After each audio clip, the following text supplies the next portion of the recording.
Hey, it's Williamson. I'm inside one of my short-term rentals. This is a 3-bed, 2-bath house that we use. We usually rent this one out to construction crews. So we got a big old TV back here. They love that. Hey, one of the questions I'm often asked is doing what I'm doing legal? Is our short-term rentals legal?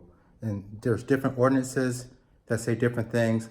And most people who ask me that are asking me because they read an article that told them that it's not legal. And they read the article, but they didn't read the actual ordinance.